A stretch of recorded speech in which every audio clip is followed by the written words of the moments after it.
hay dos miradas en el frente que por momentos se chocan y que lo mejor es que eso lo resuelva la gente. Que por lo tanto haya un espacio que proponga un candidato, que haya otro espacio que proponga otro candidato, y si hay un tercero, un cuarto espacio, que vayan y que eso lo zanje la gente. Hay un enorme impacto político por la decisión que acaba de tomar Máximo Kirchner. Renunció a la jefatura del bloque del Frente de Todos en Diputados y fue muy explícito en su carta. Dijo que lo hace por el acuerdo con el FMI. Se ha estado negociando defendiendo los intereses de la patria. Se ha estado negociando defendiendo condiciones cumplibles, que queremos cumplir. Porque este es un programa que nosotros consideramos que es un programa para la recuperación y un programa para reducir la inflación. Parte de la responsabilidad institucional también es decir lo que puede pasar si se firman determinados acuerdos que finalmente terminan siendo inflacionarios. De un acuerdo que marca una diferencia muy clara con los acuerdos que el país tuvo en las últimas décadas, ¿no? En la década del 90, en nombre de este acuerdo se vendieron empresas estatales. En el 2001 se recortaron jubilaciones y salario de los trabajadores. En el 2018 se frenó toda la obra pública y se aplicaron tarifazos. Yo le pido a la señora Georgieva del Fondo Monetario Internacional que si Guzmán no me mintió y que no tenga tanta perversidad de aplicarle a 40 millones de argentinos lo que ella sufrió de pequeña. Algunos tomaron como bandera un problema que tenemos que resolver. Sí. Digo, esta historia de ¿por qué le pagaste al fondo? Bueno, porque si no le pago al fondo, China me cortaba el swap. Así, para hablar claramente. Sí. Porque piensan que China todavía es comunista y reacciona como un país comunista. Y decirle al presidente, Alberto, saca ese bono o esa asignación suma fija para los trabajadores que no llegan a fin de mes. El problema que tenemos todos nosotros es el autoempleo y es la informalidad. Y eso no se resuelve con una suma fija. Hay que aumentar los salarios a través de una suma fija. La ministra de Trabajo tiene que despabilarse, esa historia de que no, la suma fija no, porque eso se hace solamente después de los gobiernos neoliberales. Eso es un verso. Una suma fija que vuelva a darle capacidad al salario de los trabajadores, que esto no va en detrimento de las paritarias, por favor. Hoy sí sigue habiendo un debate que tiene que ver con la centralidad que se le da a la distribución del ingreso o a la justicia social como eje en este modelo, y que tuvo sus consecuencias en el proceso electoral reciente. Aquí ya más distribución del ingreso, a ver cómo se reparten las ganancias los empresarios con los trabajadores, o a ver cómo se distribuye el ingreso del Estado en todo el país. Yo creo que haber sido el gobierno que más distribuyó el ingreso en Argentina. Yo mira los últimos 10 años previos, los 10 años previos a nuestra llegada al gobierno, la inversión social era el 0,4% del PBI. Hoy es 1,1%. O sea, 3 veces eso. ¿Sabe cómo se llama eso? Distribución del ingreso. Hola, ¿qué tal? ¿Cómo andan? Bienvenidas, bienvenidos a Desiguales por la Televisión Pública. Arrancamos, semana, lunes. Estaba pensando, Luli, ¿qué es necesario el informe que hizo la producción para tratar de ubicar las discusiones, en general lo digo, en un año electoral, y también en particular hacia adentro del Frente de Todos, en cosas bien concretas en términos de políticas económicas, que por supuesto lo económico siempre es político y siempre es social. Porque ahí se puede observar cuáles fueron las discusiones que se han tenido a lo largo de estos años de gobierno del Frente de Todos, sobre todo en el momento más divergente en términos de qué medidas tomar, o qué se hizo y qué no se hizo y qué se reclamaba. Y a partir de ahora, ¿en qué se traduce eso? En estas dos miradas que el presidente hoy blanqueó, que puso arriba de la mesa en esa entrevista que después vamos a mencionar. Porque si no, pareciera que todo queda en términos de nombres propios, de egos políticos, y la verdad es que evidentemente se han observado dos miradas, discusiones a cielo abierto, y lo interesante va a ser, bueno, a partir de ahora entonces, ¿qué de todo esto conforma una plataforma? ¿Hay posibilidad de una plataforma común?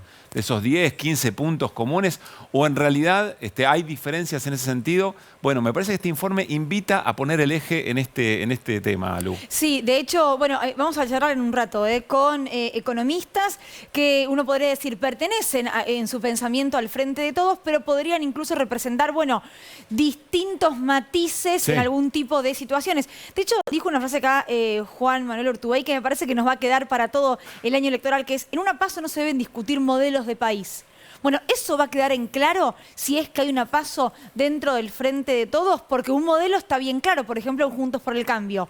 Ahora, proponen diferentes maneras o diferentes velocidades para llegar a ese modelo de país. Bueno, en el Frente de Todos está en claro el modelo de país, están en claro esos 15 puntos que vos mencionás porque hizo referencia ayer Máximo Kirchner, o también ahí habría una discusión interesante y difícil de llegar a un acuerdo. Pero tenés algo para decir, ¿no? No, sí, claro, presentar... ¿A quiénes vienen? Obvio, sí, no lo Andrés dije. Haciaín, el titular del CESO, del Centro de Estudios Económicos y Sociales Scalabrini Ortiz, y Hernán Montagu, que ha sido viceministro de Economía de Martín Guzmán, y actualmente es el coordinador, Haroldo, perdón, y actualmente es el coordinador del Plan Fénix. Así que miradas interesantes para ver si podemos ubicar en concreto cuáles son estos matices o estas diferencias. Y el informe marcaba muy bien que quizás la ruptura en cuanto a maneras de llevar adelante la economía de un país, la distribución de un ingreso y demás, tiene que ver con el acuerdo de Martín Guzmán con el Fondo Monetario Internacional, o mejor dicho, la renegociación del acuerdo de Macri con el FMI. Porque fíjate que se quedó bien en claro la fecha de enero de 2022, ¿no?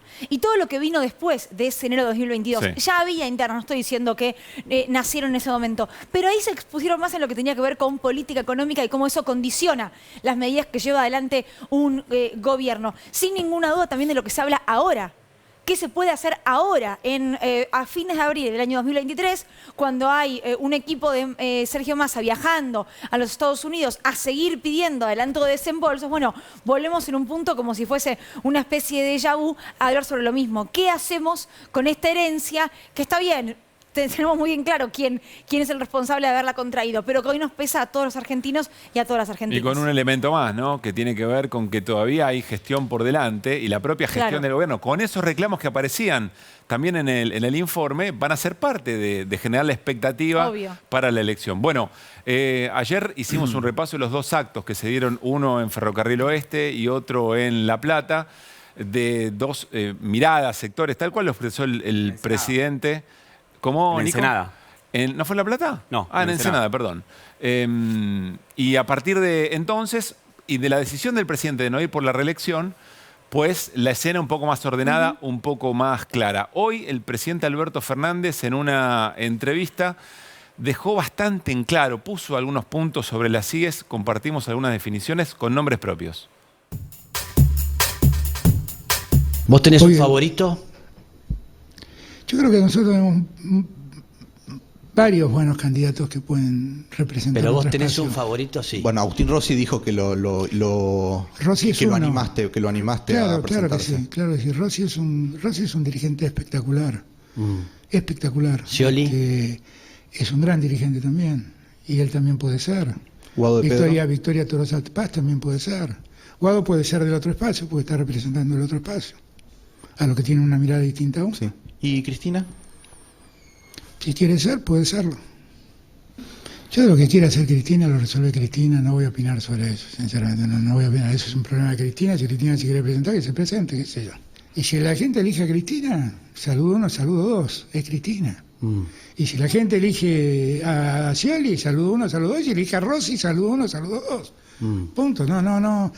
Terminemos. ¿Desde cuándo al peronismo le trae un dolor de cabeza que la gente opine? ¿Qué es esto? Agustín Rossi está en el estudio de Desiguales, posible candidato a presidente. Entonces, y con él vamos a hablar justamente de esta danza de nombres propios que comienzan a circular. Habla de un espacio y otro espacio, el presidente Alberto Fernández, ¿no? Siempre dentro del Frente de Todos, no habló nunca de un candidato de unidad. Pero también habló hoy Sergio Massa, a quien no menciona el presidente Alberto Fernández en esta parte de la entrevista, pero hoy estuvo en un acto con el interventor de Edesur, con Jorge Ferraresi, y dijo lo siguiente. A ver, escuchen. Que en las batallas difíciles es cuando uno más muestra la templanza, cuando uno más muestra la determinación, y a nosotros nos enseñaron que frente a los problemas, pensar soluciones y salir para adelante, nunca para atrás. Muchas gracias. Ahí uno puede leer claramente una narrativa de alguien que está evaluando la situación. Evidentemente el tema inflacionario como bandera quedó un poco rezagado, pero bueno, en la construcción de estar al borde del precipicio, ahí estoy yo.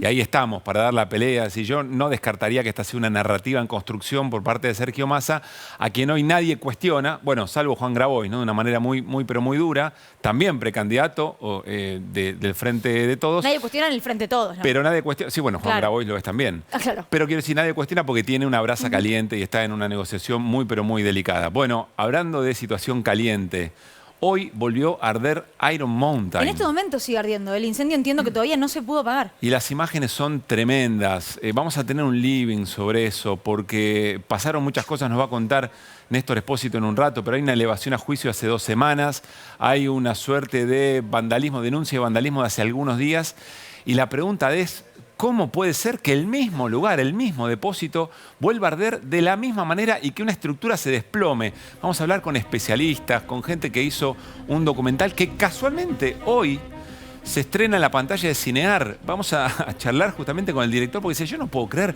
hoy era el día del estreno, pasa esto mismo. Bueno, parece a propósito, pero no lo fue, aunque seguramente algunas manos sospechosas están por ahí atrás. Sí, no lo sabemos en realidad si no lo fue, ¿no? Dejo la duda. Sí. Vamos a la mesa con nuestros compañeros y arrancamos, está Néstor, está Flor, está Nico, por supuesto. Arrancamos con Nico hablando, bueno, un poco de todo lo que viene ocurriendo en estos, ¿cuánto? 1, 2, 3, 10 días. No sé cuánto pasaron. Han pasado. Depende de dónde pongas el kilómetro cero, viste que es medio caprichoso eso. Bueno, vamos a hablar de un asunto que tenemos un protagonista sentado, que es lo que me parece puede abrir para una discusión para esta mesa, que es lo que yo presiento son 3 escenarios posibles que enfrenta el Frente de Todos a partir de la decisión del presidente Alberto Fernández de renunciar a su posibilidad de ir por la reelección. 3 escenarios que son diferentes entre sí, que tienen algunas condiciones particulares. El primero es el que a priori parece como más difícil, pero es el que más entusiasmo genera en algunos sectores, que es la posibilidad de una candidata única. Y fíjate que dije candidata y no dije candidato porque da la sensación de que la única figura del Frente de Todos, que si dice yo quiero ser candidata, no tendría competencia y automáticamente alinearía a todos los caballos detrás. ¿Eso es efectivamente así? ¿Quién iría una paso contra Cristina? Alberto Fernández ha sostenido que Cristina también podría revalidar, digamos, su legitimidad en una paso. Pero lo que dice Nico es que lo diga el presidente todo bien. Ahora, ¿quién va a decir yo voy? Claro. Porque ella dijo que no va a ser candidato. Yo creo que no pasa. Yo creo que no pasaría. Que nadie se animaría a enfrentarse en una interna. No, para mí no ni siquiera se trata de animarse. Se trata de la conveniencia. ¿Cuál sería? ¿Qué sumarías vos enfrentando, digamos, hacia dónde ampliarías el Frente de Todos enfrentando, o qué figura enfrentando a Cristina ampliaría el Frente de Todos? Eso en tu escenario de que a Cristina nadie le gana en una interna, pero quizá dentro de ese sector que representa a Alberto Fernández puede estar pensando que Cristina tiene que ir a responder a una interna. ¿Cómo? ¿En quién pensás? En el propio presidente Alberto Fernández. Pero ya dijo que no va a ser candidato. No, pero un candidato de él enfrentando a Cristina. Ponele nombre. ¿Un Daniel Scioli? Tenemos una acá para preguntarle en un ratito nada más, pero quiero decir, en el pensamiento, en la lectura de la escena del presidente Alberto Fernández, yo no tengo en claro que esté cerrada la idea de que si Cristina toma la decisión de ser, 2 veces ya dijo que no. Sí, 3, si contás la interpretación de un tuit, además. Bueno. Esto no lo digo yo, lo dicen los propios... Que esa no sea una escena a desafiar, insisto, en el escenario que lee el presidente Alberto Fernández. Pero yo te lo represento de otra manera. Sí. Si Cristina dice el jueves en La Plata voy a ser candidata a presidenta, decime cuál de estos sectores crees que estaría dispuesto a ir a enfrentarla en una paso. Claro. Gobernadores, intendentes, la CGT... Pero espera, me estás haciendo la pregunta sociales, a mí y yo lo que te estoy diciendo es que en la mirada del presidente Alberto Fernández, esta es una escena posible.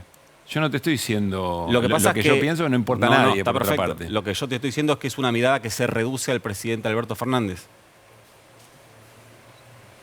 Es ni gobernadores, ni intendentes, ni la CGT, ni los movimientos sociales, están dispuestos a esa situación. Esto es mi consideración, estaría entusiasmado con respaldar a algún candidato que enfrente a Cristina una paso. Además, me cuesta encontrar el objetivo. Cuando vos presentás es porque querés ampliar, querés ir a buscar algo que Cristina no te da. ¿Qué jugador del Frente de Todos te da algo que Cristina no te da? El presidente fue muy claro en ese sentido. El presidente dijo, una interna, desde este sector, digo sectores porque lo presentó así el presidente, de ese sector, del sector más cristinista, digamos, sí. Si le gana un sector propiciado por el presidente de la Nación, que no va a ser árbitro. El presidente tomó la decisión y lo anunció clarísimo en el video, y hoy también lo dijo, que va a jugar activamente. Si efectivamente le gana, saludó uno, saludó, dijo el presidente. Sí, lo que pasa es que lo que dice Nico, y es lo que yo en un punto comparto, es todo bien con esa idea del presidente. Ahora, ¿qué nombre propio va a decir, dale bárbaro, pero vos te crees que dos conductores de televisión van a... Conductor de televisión o panelista... Pensalo en sectores de poder. Además de la voluntad. Yo no hice la consulta. De algún lugar construyó esta idea el presidente, me imagino. Nico. Pero te lo pregunto honestamente, ¿vos crees que habría algún sector de poder? Olvídate de las personas. Sectores de poder. Pensá en gobernadores, pensá en intendentes, pensá en sindicatos, pensá en movimientos sociales, pensá en todos los partidos que componen el Frente de Todos. ¿Cuántos dirían, che, aunque esté Cristina, yo voy a bancar a este para que la enfrente? Para mí sí se le animaría. A mí me parece que hay otra cuestión en todo eso, que es no que alguien se le animaría a ir una paso, sino que tampoco en ese escenario la figura de Cristina garantiza que se alineen todos detrás de ella, porque la interna debajo de Cristina sigue siendo muy importante. Entonces, el hecho de saludo 1, saludo 2, mano en tropo. Sí, la condición mínima para esta paso es el que pierde acompaña. Lo dijo Máximo también. Igual son dos universos distintos. Que no se alineen todos no significa que esos que no se alinean generen un candidato. Se le animen a ir por afuera, claro. Son dos cosas distintas. Por alguna información que he escuchado en los últimos tiempos, ese de alinearse todos es de alguna manera un interrogante de Cristina cada vez que la van a ver. Cuando va a ver el sindicalismo le dice, bueno, van a estar todos juntos. Cuando van los movimientos sociales le dice, bueno, van a bancar todo esto. Y ahí no hay una respuesta. Igual digo, subrayo esto, ¿no? Eso es divertido el juego. Es cierto que es una persona que dijo no una, no dos, 3 veces que no va a ser candidata, más allá de la interpretación, la diferencia entre los hechos y los gestos, y las interpretaciones de los gestos, más allá de los que van a verla salen entusiasmados porque no repite que no va a ser candidata en las reuniones privadas. O sea, se agarran de eso para creer que existe una posibilidad. Y más allá del entusiasmo que puede generar el acto del 27 de abril, este jueves, que tiene todo un contexto, una validez, digamos, una gestualidad romántica para la liturgia kirchnerista y no peronista, porque es es el lugar donde ella lanzó su candidatura a presidenta en 2007, porque representa una fecha que fue la fecha de las elecciones en las que participó Néstor Kirchner y que después lo terminó convirtiendo en presidente. Pero corrámonos del escenario 1, que para mí hoy es el que menos posibilidades tiene. Primera pregunta que le hacemos a Rossi. Yo le estoy anticipando la pregunta a Rossi. Es una muy buena pregunta. Digo, para arrancar solamente, si el escenario 1 lo ve o no lo ve. Es una muy buena pregunta. No, si Cristina es candidata, si cree que alguien la enfrentaría. Escenario 2 es algo que se empezó, que se habló mucho este fin de semana por personas con las que yo estuve hablando, que es la irrupción del marginal. Y digo marginal no en términos descalificativos, sino por la idea de tener un candidato ya instalado de centro, avalado por los sectores del poder, reconocido como Sergio Massa, y alguien que sí, en este caso, amplíe capturando votos en los márgenes. Por eso hablo de marginal, que sería la posibilidad de Juan Grabois. Ahí sí vos tenés una paso en la que vos vas a ampliar, porque el espectro político al que vos le hablás con un candidato como Massa y un candidato como Juan Grabois es mucho más amplio que entre dos dirigentes de por ahí pertenencia distinta en las dos principales tribus que tiene el Frente de Todos, pero no diferentes entre sí. Claramente, si vamos a una paso así, ya lo escucharon a Juan Grabois el viernes en Rosario, no vamos a una paso pacífica, da esa sensación. Y después el escenario 3, que acá es un término que a mí mucho no me gusta, pero se lo robé a nuestro colega Mario Weinfeld, que es el de las paso de los coroneles, es decir, que no vayan a competir los jefes de los distintos espacios del Frente de Todos, sino que vayan, algo que mencionó el propio presidente, esto no lo estoy diciendo yo, el presidente hoy habló de nuestro invitado Agustín Rossi, habló de Daniel Scioli como candidatos que a él le gustarían, subió a esa mesa también a Victoria Tolosa Paz, nosotros no la trajimos, y cuando le preguntaron por Guado de Pedro, describió la foto que ustedes están viendo ahora. Y Guado de Pedro enfrentando ahí sí claramente me parece que sería debería haber un clima de convivencia más amable que lo que se vio, sobre todo en los mensajes cruzados el fin de semana entre el microestadio de Ferro y el escenario de Ensenada, donde, digo, más allá de las diferencias políticas que puedas mostrar, me parece que hubo algunas descalificaciones personales, a mi muy humilde entender, un poco subida de tono, si es que se va a una paso en este escenario. Para que no sea fratricida la interna, como dijo el propio invitado, a quien llevamos a saludar. Agustín Rossi, jefe de gabinete. ¿Qué tal, Agustín? ¿Cómo andan? Se estaba riendo de nosotros un poco, ¿no? Y obvio, Diga la verdad. obvio. Estaba riendo. Pará, igual yo fui muy buena onda y le tiré la primera pregunta. Tuvo tiempo de pensarla y todo, ¿no? Digo, si Cristina dice soy candidata, aunque sabemos que 3 veces ya dijo que no, ¿alguien iría a una interna con ella? No sé si alguien podría ir. No sé si tampoco conviene. ¿Vos, por ejemplo? Yo no. Contra Cristina no. Contra un candidato de Cristina sí. Claro. No es lo mismo, no es lo mismo. ¿Qué ya ocurrió? Ya fui. Por eso no es lo mismo, no es lo mismo. Sí. Pero Cristina me parece que tiene legitimidad histórica, si se quiere. El presidente piensa... No crea que suceda, quiero decirlo esto. ¿No crees que sea candidata? No. La verdad que me sorprendería. Yo hace tiempo que digo que intento interpretar, más que interpretar, comprender las decisiones de los principales líderes de nuestro espacio político. Y yo comprendí cabalmente lo que Cristina dijo allá por cuando se conoció la sentencia de que no quería ser candidata. Me parece que lo decidió, dijo, no es que no quería ser candidata, no voy a ser candidata, dijo. Después se supo y analizamos el porqué, lo de la proscripción y demás.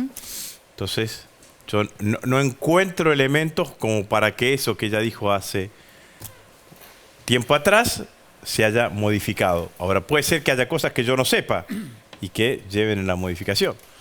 Me parece que todo lo que hacen los compañeros, Cristina 2023 y demás,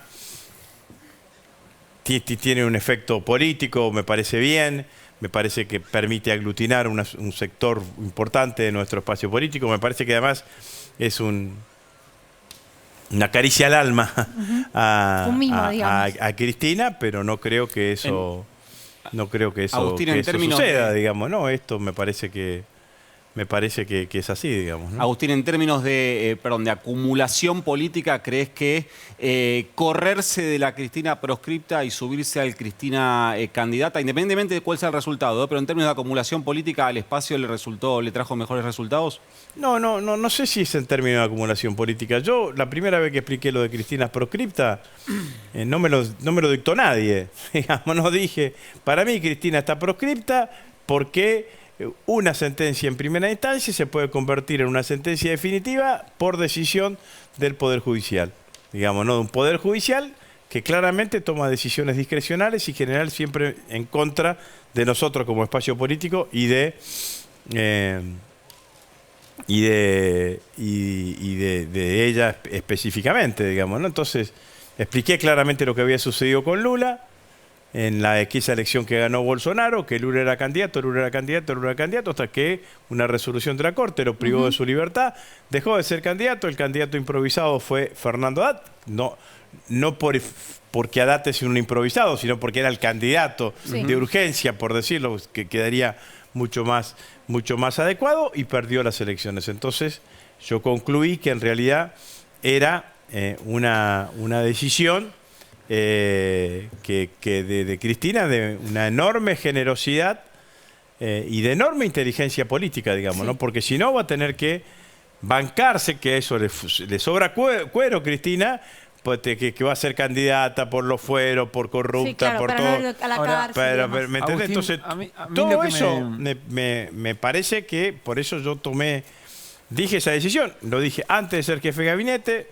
lo dije siendo jefe de gabinete, lo repito en todos lados porque creo que esa fue la decisión, digamos, ¿no? Después hay un tema de generar mística, de generar... Bueno, esto es así, digamos, ¿no? Esto es... A mí lo que me sorprende, Agustín, es que más allá de este escenario, que podemos coincidir en esa interpretación, además hay que quedarse con lo que Cristina, insisto, ya dijo 2 veces, Nico dice 3, en la interpretación de un tuit. El presidente manifiesta, así lo hace, y me parece que acá ronda un poco la idea de democratizar el peronismo, en esto va a terminar la pregunta, en que aún si fuera Cristina, que si Cristina va a una interna y compite, termina mucho más empoderada si es que alguien, efectivamente, algún sector del peronismo la discute. Históricamente ha habido sectores del peronismo que la han discutido. Y que si eventualmente Cristina no ganara esa interna, pues entonces se cerraría una etapa. Esto, insisto, el presidente lo manifiesta. A mí eso es lo que me sorprende, esa idea me sorprende. Entonces te pregunto, ¿qué quiere decir exactamente democratizar el peronismo? Que las decisiones se tomen democráticamente, digamos, ¿no? Que sea una decisión que surja de la naturalidad y que no sea impuesta. Y hasta acá no Ahora, fue así. esa cuestión de la naturalidad tiene que ver con los procesos políticos internos de cada uno de los movimientos políticos del nuestro. Entonces, yo, correr a Cristina un poquito al costado, digo, hay una dinámica que tiene cada uno de los espacios políticos. Entonces, esa dinámica puedes terminar en un candidato o candidata o en una fórmula de síntesis que signifique que congregue la voluntad de la mayoría del espacio político o que si no se produce esa síntesis, lo que corresponde es que se vayan a elecciones paso. Lo que yo estoy en contra es que se intente forzar una síntesis en quien no sintetiza. ¿Se entiende? O sea, entonces, que se busca una unidad. mañana aparece un candidato o aparece una fórmula y dice, bueno, si hay alguien que quiera participar porque no se siente representado por eso, tiene que tener la posibilidad de participar. Esto es democracia. O sea, no unidad de la fuerza, dirías vos. No sintetizar en quien no sintetiza. Eso es forzar y eso genera enojo, genera bronca y genera debilidad en el espacio político. Por ejemplo, como pasó en Santa Fe con vos. Bueno, no, yo fui a las PASO, me castigaron por ir a las PASO, me echaron del gobierno y una cantidad de cuestiones, pero porque tenía que haber unidad a la fuerza. Porque tenía que haber unidad a la fuerza, porque se había bajado una línea de que en todos los distritos el Frente de Todos tenía que ir con lista única. Digamos, ¿no? Entonces, bueno, entonces me parece que ahí está la cuestión. Entonces, pero aunque no se diga, Agustín. Fijé cómo fue el proceso de Alberto y Cristina. Yo lo digo porque yo fui precandidato en esa campaña. Sí. Yo el 17 de mayo del 2019 estaba en Paraná con Mercedes Marcó del Pon y con otros compañeros presentando nuestra propuesta económica que estaba condensada en un libro que se llamaba Hay otro camino. Terminamos la presentación, muy linda, muchísima gente, muy contento, nos fuimos a cenar, cenamos y demás. Y como yo estaba cerca relativamente, y no manejaba yo, sino que manejaba un compañero cerca de Rosario, dije, nos pegamos la vuelta. Total, cruzamos el túnel y demás. Llegué a las 2:30, 3 de la mañana a mi casa. Al otro día, a las 10 de la mañana, estaba Cristina diciendo que la fórmula era Alberto Cristina. A las 11 puse un tuit diciendo que apoyaba la fórmula. ¿Por qué no te parecía la fuerza eso? Alberto Cristina. Pero ¿qué generó todo eso?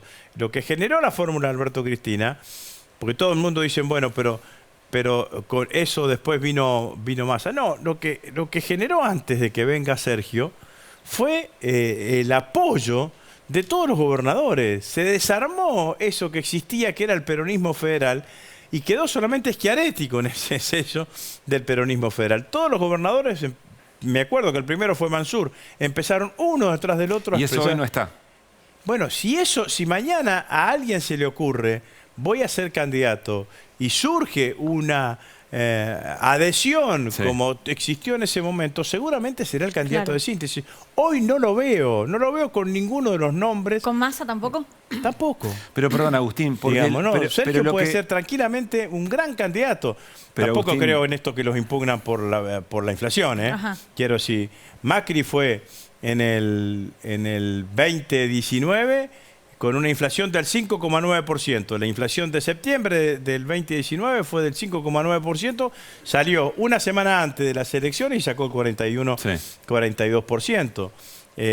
Angelos, en las elecciones que fue candidato, en las primeras elecciones de Renovación, vos te acordás, sacó 38 puntos en medio de la inflación de Alfonsín. Entonces hay otros componentes que hacen, o sea, que hacen al voto. La inflación a Massa no lo deja fuera de la competencia. Para nada, a mi criterio, absolutamente, Agustín, para nada. Hay un elemento importante en lo que mencionás, porque si Alberto no lo discutieron en su momento y generó ese consenso, fue porque Cristina era la gran electora, no, digamos. Cristina hizo y dijo Alberto. Sí. Y esa decisión generó un enorme consenso. La decisión de Cristina nos alineaba a todos los kirchneristas. Yo había dicho en la campaña que yo iba a ser candidato si Cristina no era candidata, ¿no? Sí. Nunca me imaginé que iba a ser candidata a vice. Siempre pensé que podía ser candidata a presidente. Pero al peronismo federal, que no se referenciaba en Cristina, no le alineó la decisión de Cristina, no le alineó que Cristina diga, le alineó lo que dijo Cristina. Claro, que Alberto la alineó. Bueno, lo alineó lo que dijo pero Cristina. Eventualmente esa situación hoy se puede volver a dar. Y por eso digo, es que me da la sensación que cuando se habla de democratizar el peronismo, en realidad se está cuestionando esa legitimidad que Cristina tuvo en el 2019. Y que hay sectores del peronismo que sienten que hoy no la tiene. Bueno, pero eso no es, a ver, no se predetermina eso. Si vuelvo a decir, si mañana Cristina dice el candidato es X y se genera lo que se generó con Alberto, habrá tenido la legitimidad. Bien. Si dice el candidato es Y y no se genera lo que se generó con Alberto, habrá el paso. Bien. Digamos, Cristina dijo en Santa Fe, el candidato que yo voy a apoyar es Lewandowski. Y yo fui a las PASO. Claro. Pero es así de simple, digamos, ¿no? Y perdí las PASO, sí, pero saqué 1/3 de los votos. Entonces, estaba claro que había un porcentaje de la sociedad peronista que no compartía esa decisión que tomó Cristina, que era mayoritaria, pero no era unánime. ¿Eso es tener el bastón de mariscal también, la decisión que vos tomaste? No, yo no me adjudico absolutamente nada, digamos, ¿no? Trato de ser sincero conmigo mismo y de ver las cosas que yo quiero, que creo que tengo que hacer en determinados momentos, digamos, ¿no? De todo eso, lo que más reivindico es no haberme peleado ni con Cristina ni con Alberto. Claro. Cuando me dicen lo de Cristina, con Cristina no estuve peleado ni cuando estaba peleado, digamos, para decirlo de alguna manera, y lo mismo con el presidente de la Nación. Pero bueno, yo entendí que en ese momento había que generar una opción de esas características en la provincia de Santa Fe. Bueno, esto es así. Agustín, una cosa que no me termina de quedar claro. Cuando usted habla... Si es unas horas, estamos espectaculares. No, bueno, en esto. En lo que tiene que ver con esta idea de la figura de un dirigente que sea la síntesis, que no surge naturalmente, a menos que sea Cristina, no se me ocurre de qué manera una PASO podría erigir a un ganador que sí fuera el hombre o la mujer de la síntesis. ¿Por qué una PASO podría generar una PASO que en sí misma es diferencia de gente que no sintetiza? El que gana sí va a sintetizar. Mi único heredero es el pueblo, dijo el general. Cuando lo que describimos esta situación, lo más genuino, lo más democrático, lo más popular, lo más significativo es apelar a la opinión del pueblo. Y que el pueblo sea el que determine. Ahora bien, es como digo yo, para una cosa o para la otra, para que haya una candidato de síntesis o para que haya PASO, tiene que haber un acuerdo. Sobre todo para las PASO. Y el acuerdo tiene que contactar con un reglamento y tiene que tener un código de convivencia. Y para mí el código de convivencia no es un tratado, son 4, 5, 6 reglas que cumplamos todo. Entonces, no golpes bajos, no chicanas, no descalificaciones personales, sí ideas, sí propuestas, sí argumentos. Una PASO dialogada, digamos. ¿Qué significa dialogada? No, ¿estás de acuerdo en esto? No, sino tratar de dialogar en base a los conceptos que dice uno y los conceptos que dice el otro, e interpelarlo al otro en base a las ideas que dice, y que vos seas interpelado por tus propias ideas.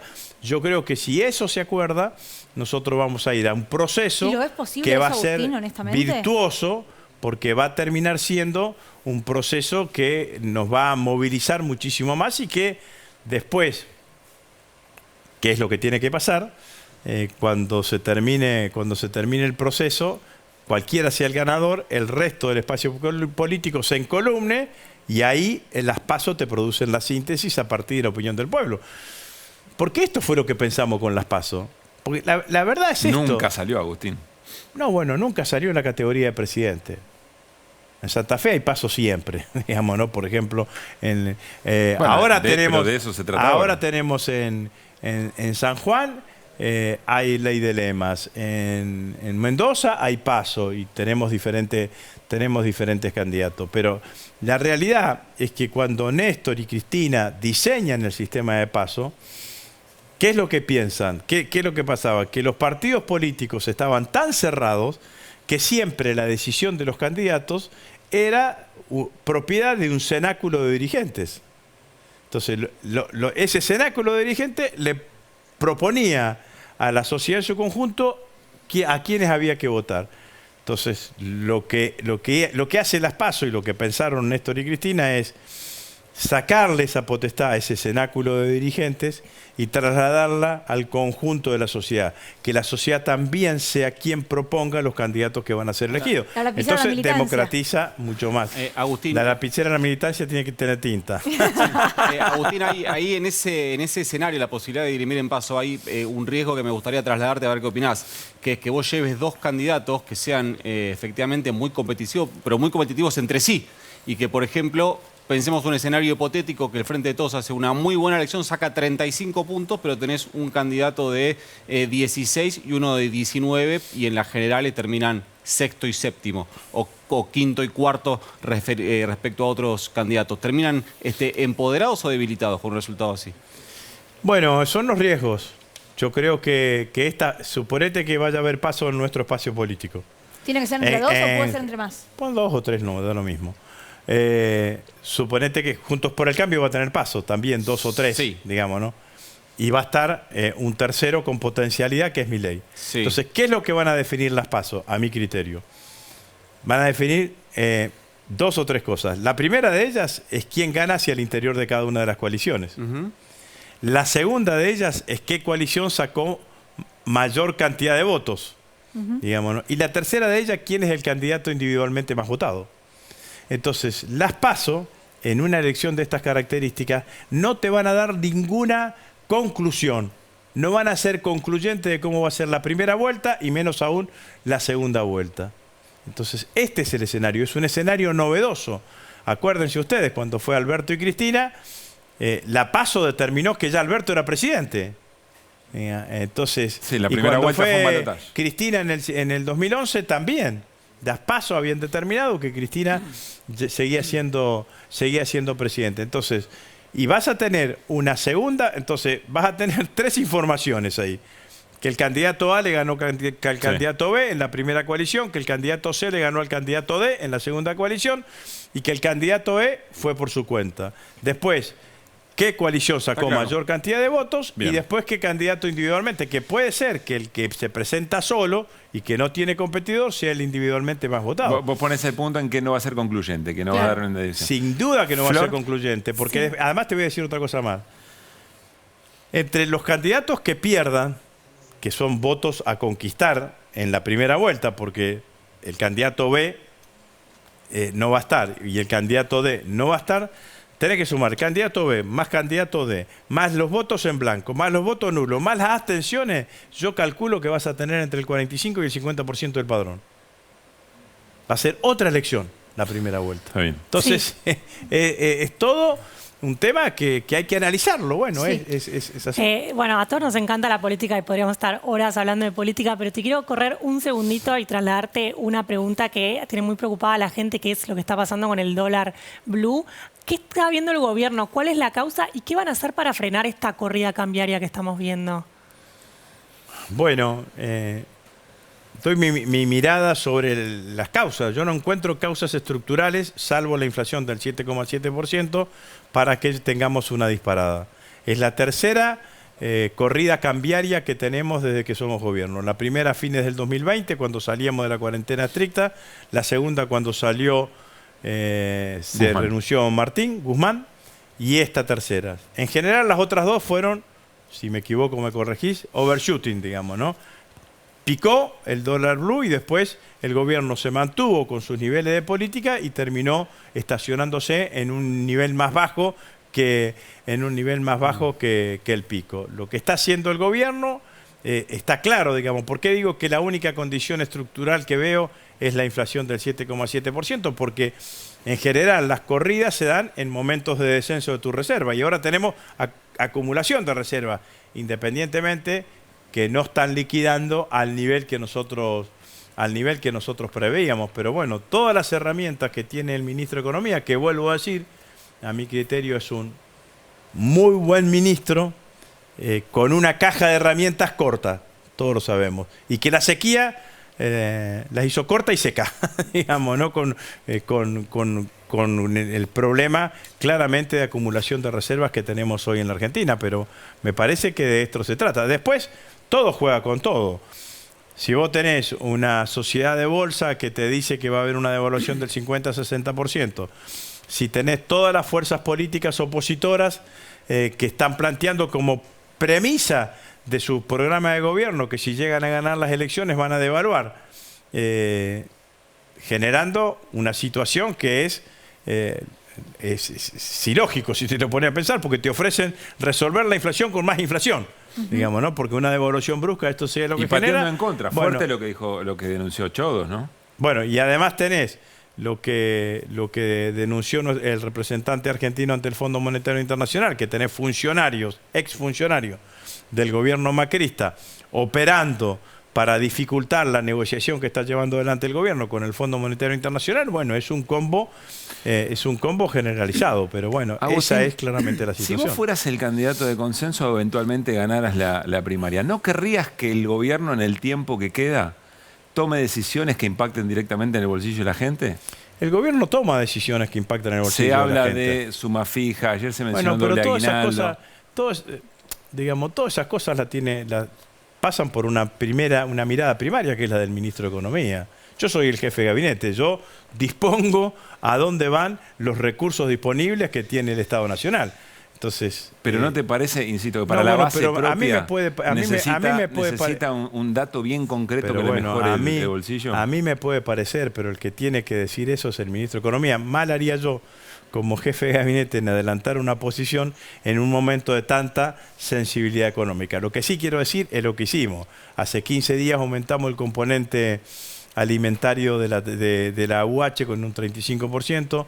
El ministro reguló, sacó del cómputo del impuesto de las ganancias a las horas extras y a otros suplementos, y seguramente hay una cantidad de batería de medidas que se deben estar pensando, que se deben estar analizando. Lo que todos sabemos además es que el mayor desafío es lograr un sendero descendente de la inflación. Cuando logramos un sendero descendente de la inflación, recuperamos inmediatamente poder adquisitivo del Quizá salario. Será demasiado, en el mejor escenario, demasiado gradualista como para llegar con ese dato, porque lo preguntamos al revés. ¿Puede llegar competitivo un candidato si efectivamente no hay, desde lo gestual y simbólico hasta lo concreto, una mejora del bolsillo? Lo que nosotros tenemos que hacer es hablarle con la verdad a los argentinos. Decirle qué es lo que está pasando en nuestro país, qué es lo que pasó y de qué manera podemos llevar adelante y podemos salir de este tipo de cuestiones. Lo que no podemos hacer es creer que hay recetas mágicas en esto. Y no significa resignarse, significa decir, miren, nos pasó esto y esto. Tuvimos la inflación recibimos la inflación con el 54%. En la pandemia tuvimos que imprimir para dar el IFE y dar el ATP. Esa impresión en escenarios de nula actividad económica como fue el 2020, tarda 18 meses, 24 meses en pegarte en aumento de la demanda y generarte claramente una situación de puja distributiva. La guerra nos quitó 5.000 millones de dólares de reserva, y la pandemia entre 15 y 20.000 millones de dólares. Entonces, la sequía entre 15 y 20.000 millones de dólares. Entonces, en este marco, la economía creció, la economía generó empleo, porque también hay que asumir eso, digamos. Sí, la economía está la creció y la economía generó empleo. Sí. Nos falta resolver política de precios y política de ingresos. Claramente es así. ¿Qué estamos haciendo? Primero, recomponer reservas en el Banco Central. Sin reservas en el Banco Central es muy difícil imaginarse el resto de las políticas, y eso es lo que estamos haciendo. Ahora, todos estos problemas son problemas que nosotros sabíamos y nos comprometimos con los argentinos que íbamos a resolver en el 2019.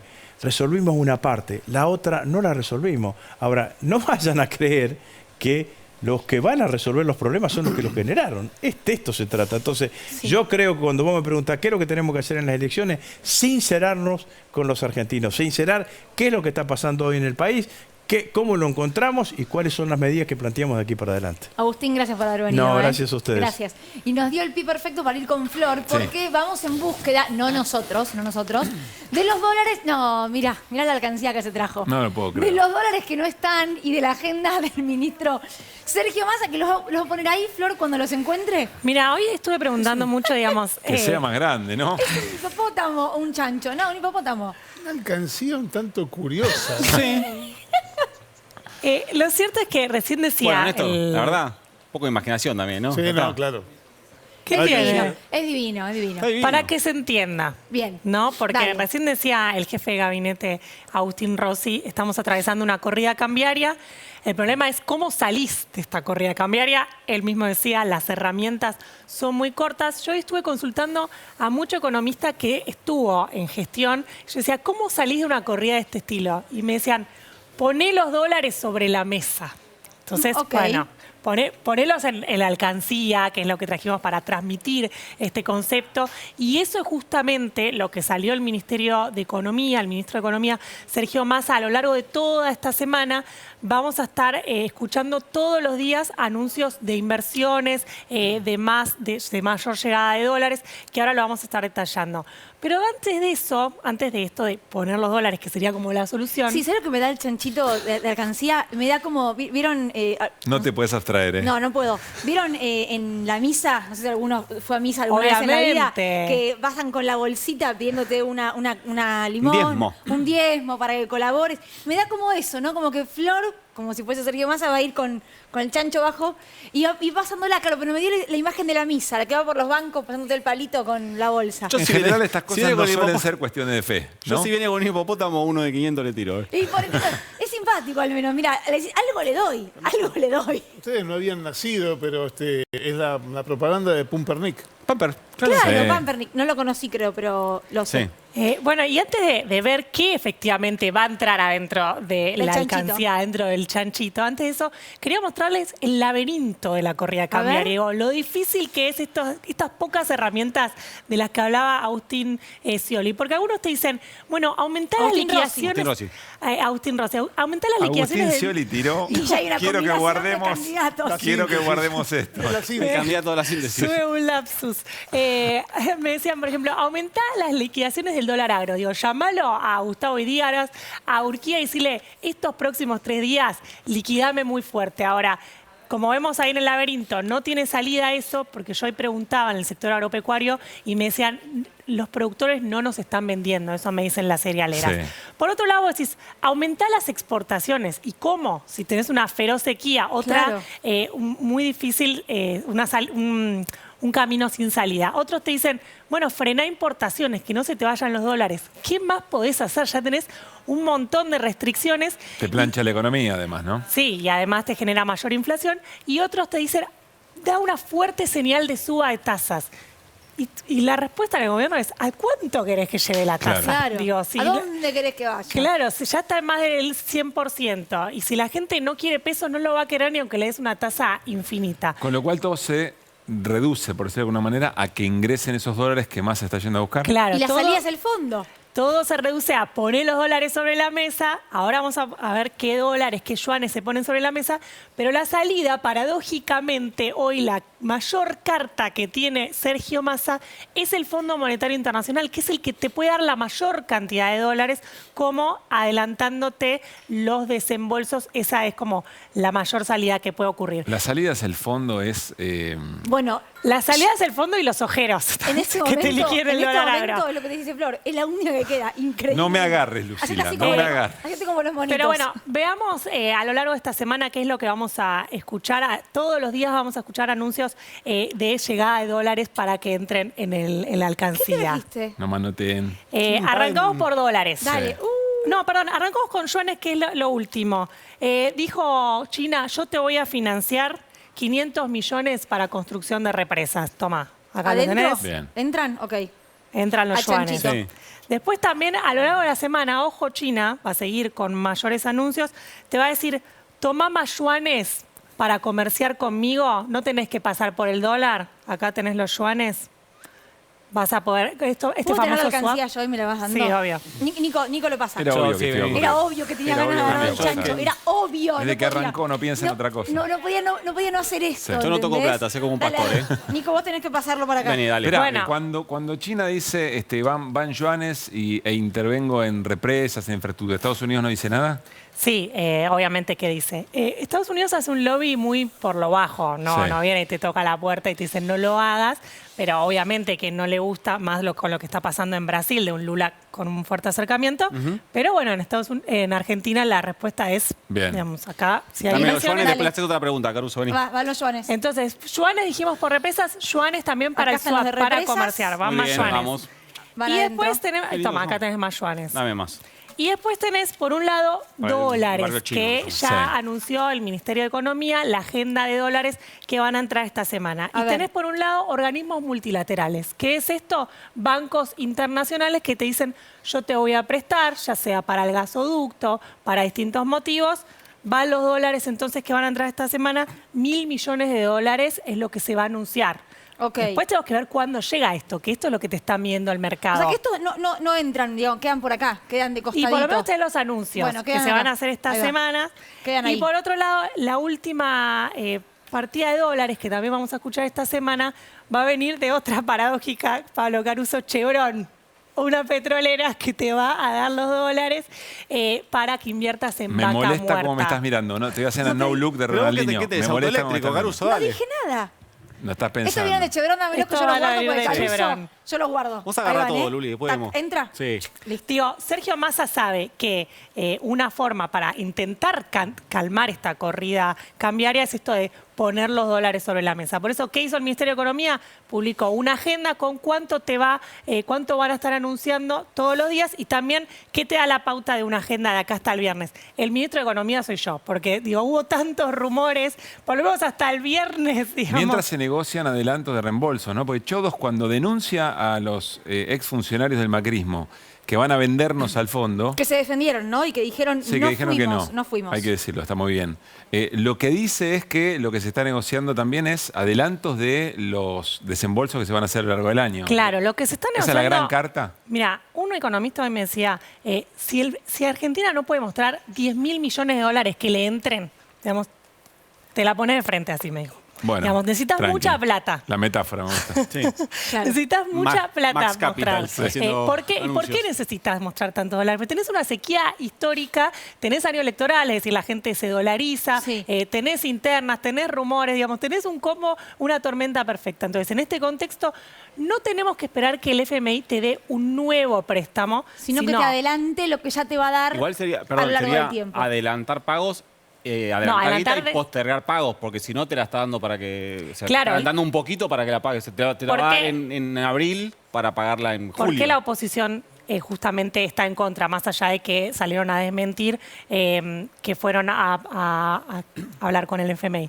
Porque dicen, te adelantan esos dólares, pero en algún momento los vas a tener que pagar. Sí. Eso Y cuando- siempre, Y eso cuando siempre. los tengas que pagar, ya se los va a Claro. haber usado la gestión, digamos. Por eso es que están en contra. Caruso. Déjame Sí. contar, a principios de 1989, esto es prehistoria, el gobierno de Alfonsín tambaleaba con la hiperinflación. Domingo Felipe Cavado y el entonces el posterior canciller Guido Di Tella viajaron a Estados Unidos y le dijeron qué es lo que iban a hacer cuando Carlos Menem llegara al gobierno. A los 3 meses, Alfonsín presentó la renuncia. Nada nuevo, entonces. Nada Una nuevo. práctica conocida. Caruso, Bueno, ¿me tenés esto un segundo? Sí, cómo no, Agárrame claro. todo. Por supuesto. Porque yo voy a Estos quedan llevar... acá. Sí, no, tíralo, Nico. esto- Ya ¿sí? sé, ya fue. Ya está. Recolecto. Ah, Yo no- bueno, está bien. ¿cómo Tan Vamos. claro que Yo vas a no hacer hacía eso. eso, ¿no? Era obvio Nunca que se lo iba a hacer sabe y me lo permitieron a hacer quién por se puede cucaracha, engañar. así que... Yo le quiero pedir Si vamos a hablar con disculpas. economistas, yo ya traigo el chanchito. Disculpas muy formales. muy cargado no está, que digamos. Pero es lo que tenemos, es lo que tenemos. Disculpas formales a Andrés Aciaín, ¿Por que es qué? el director de estudios económicos y sociales de Scalabrini Ortiz, y a Haroldo Montagu, coordinador académico del Plan Fénix, fue viceministro de Economía de Martín Guzmán. Bienvenidos, ¿cómo están? No quedó claro, aparte de como lo explicó Flor con el chanchito. Sí, Está sí. difícil si no. No sé si nos están mangueando a nosotros, pero no. Si se sienten tentados, es para la causa. Chicos, si alguien quiere colaborar, Es para la patria. acá está Muy bien. Chanchito listo. Bueno, tenemos una pregunta que nos guía en esta mesa y es, porque se han explicitado en términos políticos las diferencias entre dos sectores dentro del Frente de Todos. Pero sería interesante saber cuáles son esos matices o esas diferencias. Está claro que la diferencia mayor está con quienes están del otro lado, digamos, con la derecha, etcétera, con el gobierno anterior. Pero ¿cuáles son las diferencias hacia adentro del Frente de Todos en términos de política económica? ¿Andrés? Mirá, o sea, la verdad que me preguntás eso a mí, yo no me siento... ¿Pero no las ves o en el recorrido de lo que se han criticado en este tiempo? Sí, veo claramente que hay, si uno diría, el ala más kirchnerista por ahí... Sí. En la presencia de Máximo, una oposición a lo que fue el acuerdo con el Fondo Monetario. En Cristina una idea de la necesidad de un shock distributivo más fuerte y digamos, soltar un poco más la política fiscal, ¿no? En un año electoral. Uno pensaría que es eso. Y en el sector que uno puede pensar el albertismo o Massa, una idea más de tratar de ser lo más disciplinado y ordenado con el Fondo Monetario y no hacer horas. Todo bien. Sí, no hacer olas, tratar de evitar tensiones, con una política un poco más conservadora. Evitar tensiones me suena, ¿no? Como el tensiones con antagonismo, conflicto, empresarios, consenso. digamos, no abrir conflicto con nadie, Sí. tratar de llegar con menor nivel de tensión y dialogando con todos los sectores ¿Haroldo, del poder. coincidís? Mira, me parece que estamos en una época en donde mejor resaltar los consensos que marcar unas diferencias en vistas del año electoral, y me parece que hay un consenso que es muy importante destacar, que es el rechazo unánime a un esquema de dolarización, que es un espejismo que nos quieren vender, es una suerte de máxima friedmaniana donde ya no entra un helicóptero a repartir pesos a Plaza de Mayo, sino entra a repartir dólares, algo que no va a ser posible bajo ninguna circunstancia. Entonces me parece que ahí hay una fortaleza, hay un rechazo unánime, como decía, a esa posición, y que me parece que tenemos que estar muy, muy, muy atentos a eso, porque parte de lo que está pasando ahora, la cotización del dólar, me parece que está muy influenciada por esos rumores. Ahora, hace un rato hablábamos con Agustín Rossi con respecto a, y lo dijo el presidente hoy, ¿no? Espacios dentro del Frente de Todos. No modelos de país, porque digo, las diferencias, como acaba recién Andrés, no tienen que ver con esto, dolarización sí o dolarización no, sino con matices. ¿Esos matices son acompañables en el caso de que haya una PASO, por ejemplo? Digo, porque en Juntos por el Cambio se habla mucho, ¿no? De el equipo de la Cunza, el equipo de Patricia Bullrich, el equipo de Horacio Rodríguez Larreta, y algunos economistas son iguales. En el caso de Enfrente de Todos, ¿son los mismos economistas los que asesoran a un espacio o a otro? No, por lo general no, digamos. Uno ve el equipo económico de Massa, digamos, que es un equipo económico más vinculado históricamente, ¿no? Del Frente Renovador, más vinculado a intereses empresarios, Massa mismo, digamos, a intereses, una persona vinculada a la embajada norteamericana, intereses empresarios, no son los mismos que asesoran por ahí. Uno ve a la Cámpora, que tiene a Kicillof y todo su equipo como economistas. Augusto Costa. Augusto Costa, digamos, me parece Kicillof no es de la Cámpora igual, ¿no? Bueno, Sí, el kirchnerismo, claro, el toda esa kirchnerismo. línea, ¿no? Sí. Me parece que no, obviamente hay líneas de pensamiento diferentes dentro de lo que es un frente nacional, que expresa desde los intereses, que incluye de los grupos empresarios, el sector de los trabajadores organizados, las organizaciones sociales, las clases medias profesionales, digamos, la amplitud de intereses a representar en un frente nacional, obviamente implica que siempre tiene que haber matices. Lo que siempre hay que tener claro es dónde cortar, ¿no? Porque en esos matices no hay que no te conviertas vos en tu enemigo, ¿no? O sea, Claro, pero- ¿cuál es la frontera con el otro? Bueno, ahí Haroldo dice la dolarización, un punto con los Ok, libertarios. ahí hay una diferencia. Hay una diferencia o no, pero bueno, después te aparece un Larreta que te dice que no te va a dolarizar. Entonces ahí las diferencias ¿dónde están? Entonces ahí es donde uno juega, bueno, a favor de una posición más distributiva, pero si el Frente de Todos en el poder no logra mostrar una política distributiva, esas diferencias se diluyen y ahí es cuando surge el desencanto de la política y las pocas ganas de militar, las pocas ganas de ir a votar, cuando la gente empieza a ver a los políticos. Claro. Porque justamente la incapacidad de la política para dar resultados prácticos y un gobierno que dice, bueno, soy un gobierno que voy a gobernar para las mayorías, pero no logra torcer la distribución del ingreso que heredó del macrismo, Sí. digamos, y se sostiene o no logra y termina Sí. tutoriado por el FMI, Ahora, es donde se debilita ese contraste con el otro sector. Por eso yo creo que el Frente de Todos tiene que recuperar la capacidad de presentarle al pueblo argentino una propuesta de futuro. Si vamos con el espanto frente a Milei, nomás, pero hay, tenemos poco para ganar. claramente, Tenemos que vuelvo, lograr Haroldo, un entusiasmar con poquito una propuesta a lo que activa. decías, porque está claro que la dolarización es un límite. Es más, yo diría una devaluación muy grosera, brusca también, o sea, un plan de shock también. Sí. Pero evidentemente hay matices, hay discusiones respecto de lo que pasó, que uno puede, porque si no irían todos juntos, digamos. Sí, me parece que el resultado del proceso electoral, yo espero que eso genere un orden en el sentido de ir atrás de una propuesta. Ahora hay que plantear esa propuesta, como decía un poco Andrés, ¿no? El gobierno actual, el Frente de Todos, tiene que juntarse, hacer los debates que son necesarios y plantear hacia adelante una propuesta de futuro que evidentemente con la herencia recibida, con los problemas, digamos, sufridos durante el mandato y los errores que se pueden haber cometido, faltó. Entonces, me parece que... ¿Crees que tiene que ver con mayor tensión con los espacios de poder económico y que se apostó demasiado al consenso durante esta gestión? Mira, hubo tantas cuestiones de por medio, atravesados por la pandemia, un shock, digamos, muy difícil de tratar y de digerir. Probablemente ahora, a la luz digamos, de las cifras y de los datos que se fueron publicando, hubo una recomposición de ganancias de los sectores empresarios, ¿no? Entonces, en contraste un poco con la evolución de los ingresos reales de las clases populares, de las clases trabajadoras. Entonces, evidentemente hay que volver a una suerte de balance virtuoso, un equilibrio virtuoso, digamos, que propulsa el crecimiento, como ha sido tradicionalmente en el espacio, digamos. Ahora, ¿cómo sería esta definición programática? Porque si el Frente de Todos sale a decir, bueno, tenemos que distribuir mejor, tenemos que generar empleo y crecer, la sensación es que no alcanza, porque eso lo decían todos los sectores. ¿Cuáles son las medidas que pueden aparecer en esas diferencias? A mí me que aparezcan en un programa, quiero decir, no el cómo. Sí, sí, bueno, obviamente es una cuestión difícil y que es necesario plantearlo y debatirlo, pero evidentemente hay cuestiones vinculadas a reforma tributaria, sin querer ponerle un condimento mágico a la palabra reforma, ¿no? Sí. Pero sí en un esquema tributario que es regresivo por el peso de los impuestos que gravan al consumo en detrimento de los que gravan a las ganancias. Digamos, me parece que ahí hay espacio todavía para trabajar una reforma que tenga que ver... sacarle más a lo que más tienen y repartirla mejor. Sacarle, me parece, digamos, tiene una connotación que no es la que yo quiero decir, sino, bueno, digamos... redistribuir.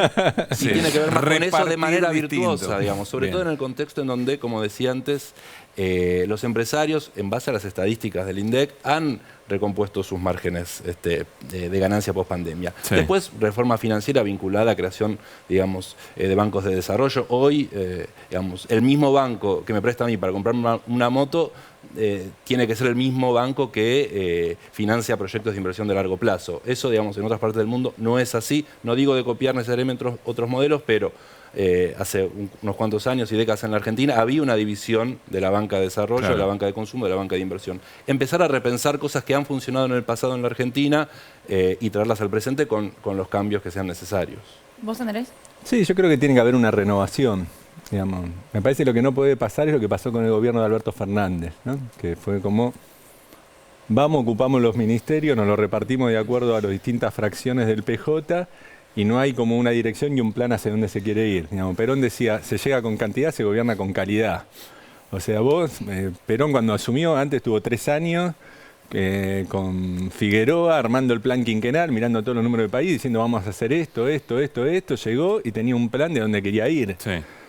No podés llegar a ver qué onda, digamos, más con gente que quiere ocupar un puesto pero que no tiene una propuesta de qué. Tener un ministerio de vivienda parado, digamos, es el peronismo. Vos llegás, tomás el poder en Argentina, tenés que saber. Pero construyeron 100.000 viviendas. Arreglos, viviendas finales, no sé si construyeron 100.000. Y tenemos que ver, miremos la estadística fina, pero por lo menos los primeros 2 años no se construyeron viviendas. Y yo miraría si son 100.000 viviendas, soluciones habitacionales, si son créditos, vamos a verla. Bien. Pero lo que quiero decir es, tenés que tener equipos trabajando y una propuesta de hacia dónde querés ir clara. Digamos. Eso es lo que faltó. Me parece que lo que faltó. Acá hubo una idea más de ocupación de cargos por trayectoria, porque representa tal fracción, digamos, por resolver la ecuación política, que por saber, este tipo sí es un especialista en política de vivienda que quiere hacer esto, porque sabe que hacer esto, es un tipo que sabe de política industrial, este es uno que sabe de política agraria. que haya propuesta atrás, equipos trabajando en una dirección. Me parece que el candidato que quiera y pueda formular una renovación del peronismo tiene que mostrar a la sociedad que tiene por lo menos propuestas en los distintos sectores que son renovadoras y que generan una ilusión de que vamos hacia algún lado. Yo creo que si seguimos, digamos, con solo un discurso, hay que redistribuir, hay que industrializar, agregar valor, generalista, que en los hechos después, con las restricciones que tiene la economía argentina, que no hay dólares, que estás atajando penal en el mercado cambiario, etcétera, etcétera, con una inflación alta que no te permite redistribuir, chocás. Si me preguntás a mí, el primer propuesta que tiene que tener cualquier candidato de Frente de Todo es un plan de estabilización. ¿Cómo va a ser para resolver el problema de la inflación en Argentina? ¿Cuál es su plan de estabilización? Esa es la primera propuesta, porque la preocupación número uno del argentino. ¿Se puede hacer sin devaluación eso? Sí, en general, devaluar es desestabilizar una moneda. Digamos, eso es en la época de Onganía, creo que Perón decía. Hablaron de plan de estabilización y devaluaron la moneda, que es desestabilizar una moneda, no estabilizar. ¿A dónde tienen que ir el dólar? ¿A dónde los salarios? Todo podemos discutir, charlar, pero el plan de estabilización es cómo frenar esta inercia inflacionaria, digamos, cómo te presentás con una propuesta, así como Milei dice dolarizar, bueno, nosotros ¿qué decimos? ¿Cuál es nuestra propuesta? ¿Vos crees, y para cerrar, Haroldo, que una propuesta como esa podría ponerse de acuerdo, lo que es el cerebro económico de todo el Frente de Todos? Me parece que nos tenemos que dar la oportunidad de sentarnos y proponerlo, ¿no? Y hacer una propuesta que el electorado, digamos, los votantes tradicionales del peronismo, del Frente de Todos, del kirchnerismo, se sumen justamente a esa propuesta. Devaluar, no devaluar, digamos, me parece que coincido, digamos, obviamente con lo que plantea Andrés, me parece que hay que tener mucho cuidado y tener en cuenta que no puede haber pérdida de poder adquisitivo, digamos, de clases trabajadoras. Digamos, digamos, voy a poner el ordenamiento macroeconómico que sea, como quieran llamarlo, digamos, la resultante a fin, digamos, de eso, no puede haber pérdida significativa del poder adquisitivo. Si no, digamos, no es una solución. Claro. Gracias a los dos por haber venido. Y si quieren colaborar con el Chanchito, acá lo tenemos en el medio de la mesa. Bueno, nos vamos a ir al corte, pero al regresar vamos a charlar sobre un nuevo incendio en el mismo depósito de Iron Mountain, que hace 9 años... ardió de la misma manera. ¿Fue intencional? Esta escena es de hoy, porque digo, parece de hace como... un rato, hace un rato. ¿Fue la misma intencionalidad lo que estuvo detrás del incendio de hoy? Viene Jorge Gajero, director del documental En Cumplimiento del Deber, y Edgardo Castro, que fue inspector de la Subsecretaría de Trabajo porteña, que fue el primero que denunció que esto había sido autoinfligido, que esto había sido un sabotaje, un incendio provocado. Hoy, por lo menos hasta ahora, sin heridos, sin personas muertas. Esto también me parece, acá hay que aclararlo, porque hubo 10 víctimas fatales hace 9 años. Vemos un avance de lo que charlamos al regreso del corte.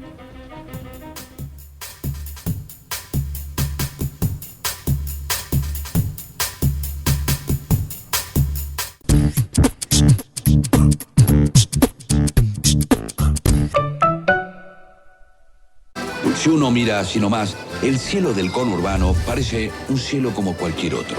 Una capa celeste, algunas nubes, de noche siempre las mismas estrellas.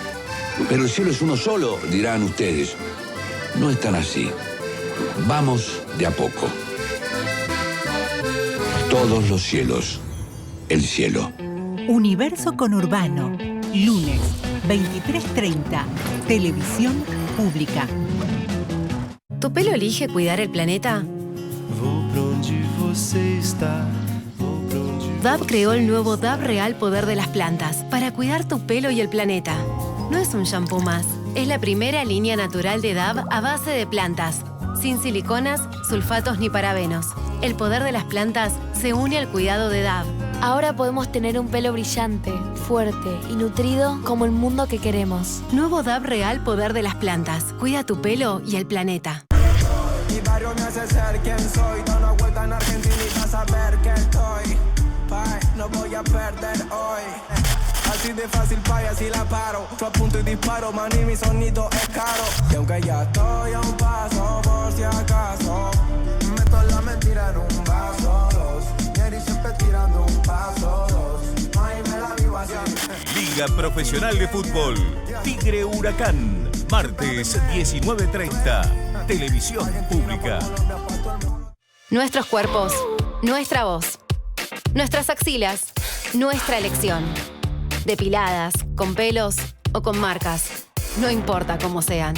Todas merecen el mejor cuidado. Por eso cuando elegís DAV, elegís más que protección. Único con un cuarto de crema humectante y vitamina E. Probá DAV y sentí la diferencia desde el primer uso. Me siento hermosa con mis axilas. Impacto de la ley de cupo en eventos musicales. A 3 años de la sanción de la ley que busca una democratización de los escenarios, ampliando el acceso de mujeres y diversidades en la programación de música en vivo, se realizó un estudio comparativo sobre los principales festivales de Argentina. El relevamiento estadístico a cargo del Observatorio del Instituto Nacional de la Música muestra que en esos festivales el crecimiento de la participación de mujeres y diversidades fue del 106% desde la aplicación de la ley. Aún queda mucho por hacer, pero cada día avanzamos un poco más en los derechos expresivos y laborales. Accede al informe sobre el impacto de la ley de cupo en inamu.musica.ar. Comenzaron las clases y está todo listo. Las ganas de aprender y ganas de enseñar. Yo también estoy lista. Estoy listo para hacer nuevos amigos y amigas. Estoy lista para ponerme en el lugar de los demás. Estoy listo para decir no a los apodos ofensivos. Y a decir que no cuando algo no me gusta. Estamos listos y listas para decir bullying. En mi aula no tenés lugar. Argentina contra el bullying.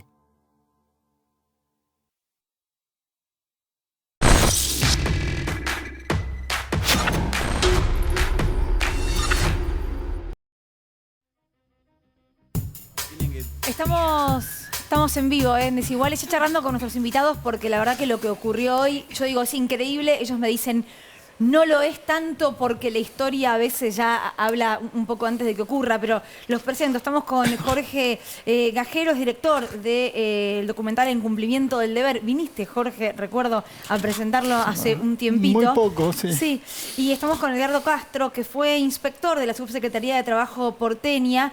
Estamos hablando de lo que hoy volvió a ocurrir en Iron Mountain. Hoy se volvió a prender fuego ese depósito de documentación en el barrio porteño de Barracas. Esta imagen es de hace un rato, no es de hace 9 años, pero vemos un resumen de lo que pasó hace 9 años y de lo que pasó hoy. Otra vez se incendia Iron Mountain. Sí. Es el mismo depósito que dejó 10 víctimas fatales en el año 2014. Están trabajando ahora 6 dotaciones de bomberos. El incendio más que nada está sobre Azara y Quinquela Martín. Ahí murieron 10 personas hace 9 años. Y como bien contaba Facundo Muñoz, que está laburando aquí in situ, las lenguas de fuego son de más de 5 o 6 metros de altura. Está descontrolado el fuego y no sabemos cómo va a terminar.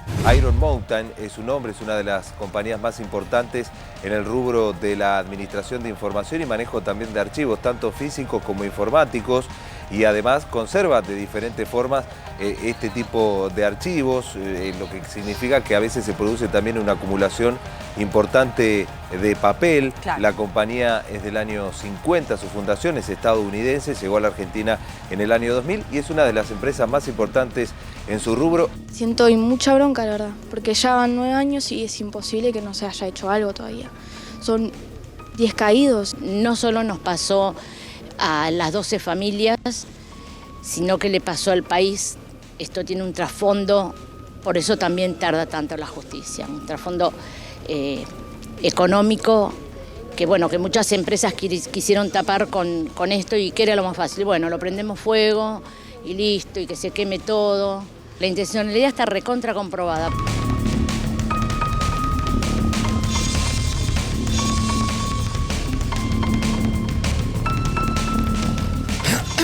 Bien, antes de empezar la charla, y ya estaban haciendo algunas observaciones nuestros invitados respecto a lo que estábamos viendo. Néstor, ¿qué pasó en las últimas horas, últimos días en la causa que ya lleva, como decíamos, 9 años y pico? Hace 2 semanas una jueza que se llama Fabiana Palmagini, a lo mejor te suena porque tuvo durante gran parte de la investigación la causa por la muerte de Alberto Nisman, heredó esa causa y la elevó rápidamente a juicio oral y público. Esta causa tiene 9 años de tramitación donde pasó de todo. Chicanas, pruebas adulteradas, obstáculos permanentes, influencia política y básicamente la intención de que no se supiera qué es lo que había pasado.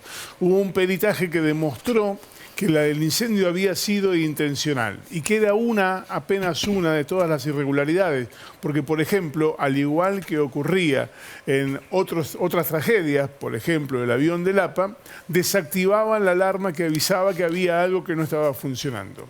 Y dio también la casualidad que quien tenía que estar a cargo esa noche de asegurarse que estuviera todo en orden, que estuviera todo bajo control, pues justamente en esa jornada estaba distraído, por llamarlo de alguna manera. Hay 18 personas que van a juicio oral y público. De esos 18 hay funcionarios públicos, hay empresarios directivos de la multinacional Iron Mountain en su filial aquí en Argentina, y también hay agentes de seguridad privada que estaban en el interior.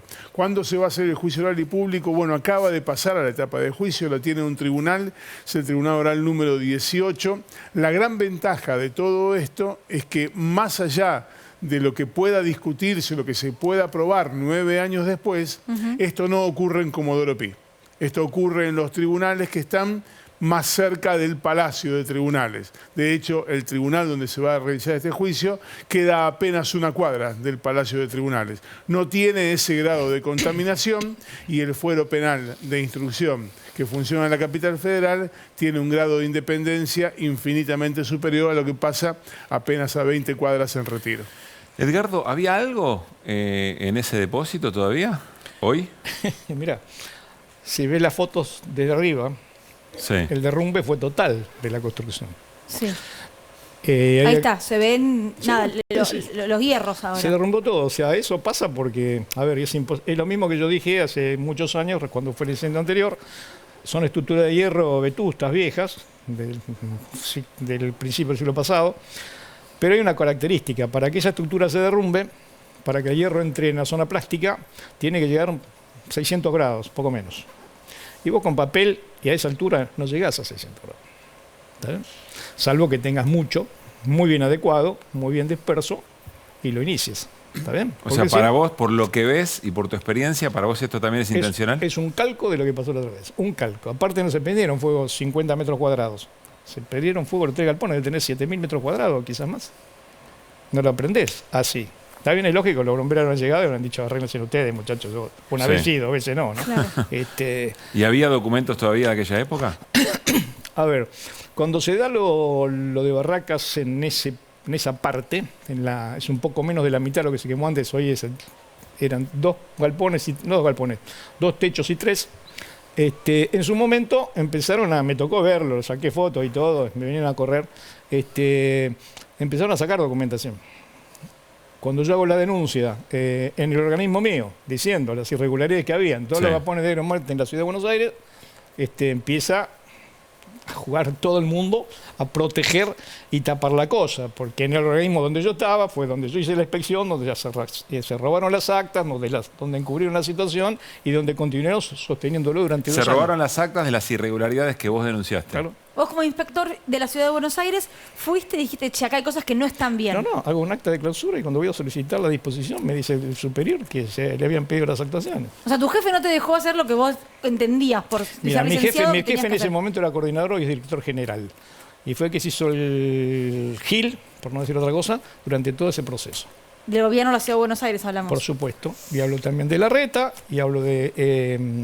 en ese caso estaba otro subsecretario, Ezequiel Sabor, que después fue a trabajo, y todos, te digo, porque cuando yo iba a pedir la denuncia mía, las actuaciones que había, no me las querían dejar ver, y lo poco que pude ver, ni me dejaron sacar fotos, ni nada por el estilo, ya era obvio y notorio que habían metido mano. Sí. O sea que vos vas a tener que declarar en este juicio del que habla Néstor.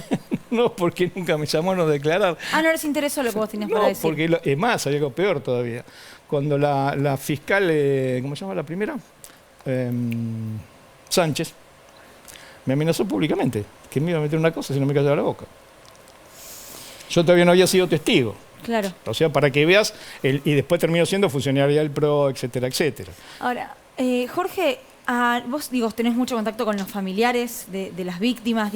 ¿Qué te dijeron hoy cuando vieron estas imágenes? ¿Qué sintieron? No sé. Mira, Yo primero consternado porque yo estaba preparando el lanzamiento en Cinear, mandando. Recordemos que hoy a las 12 de la noche en Cinear, tanto en la tele como en lo que es plataforma, se sube el documental. Sí. Y en eso me viene la noticia. Y bueno, fui al lugar, porque estaba en San Telmo y fui. Y bueno, me contacté. Y bueno, para ellos es un dolor enorme, es volver a revivir un hecho. Que nada, donde perdieron familiares y que ahora vuelva a suceder, como que vuelvan a prender fuego, no sé, se vuelva a prender fuego también en un contexto de una causa que ese lugar encierra muchas pruebas, sigue encerrando muchas pruebas. ¿Los familiares creen que hoy ahí seguían habiendo documentos con información que no tenía que salir a la luz? Más allá de eso, es el lugar donde sucedió el hecho y donde tendría que ser preservado. El mismo abogado hace como 10 días creo que mandó una carta donde denunció que ciertas partes del lugar estaban siendo vandalizadas, se estaban dejando sin protección y bueno, ahora sucede esto. Es algo como que... ¿Se pueden haber perdido pruebas para el juicio? Mira, creo que no, porque si realmente existe una pericia honesta y seria... Ya se tiene que haber hecho antes. No, queda claro. O sea, es obvio que fue incendiado a propósito, te lo puedo explicar técnicamente, podemos hacer un libro de esto. Pero cuando vos seguís todos los acontecimientos, decís qué rápido se prendió, cuánto tiempo, fue todo, está bien. Pero hay que ir un poco más atrás a cuando fue lo de Iron Mountain. Cuando se da eso, que fue la primera destrucción de documentación arreglada con los que pidieron quemarla, y vos tenés que tener copia digital de todo eso. Si no, la podés sacar de la empresa. Ninguna empresa se quejó. Si a vos te queman tu información, ¿qué haces? Te quejas. Te vas a quejar. Porque te estaba pagando para que me la cuides. Exactamente. ¿Está?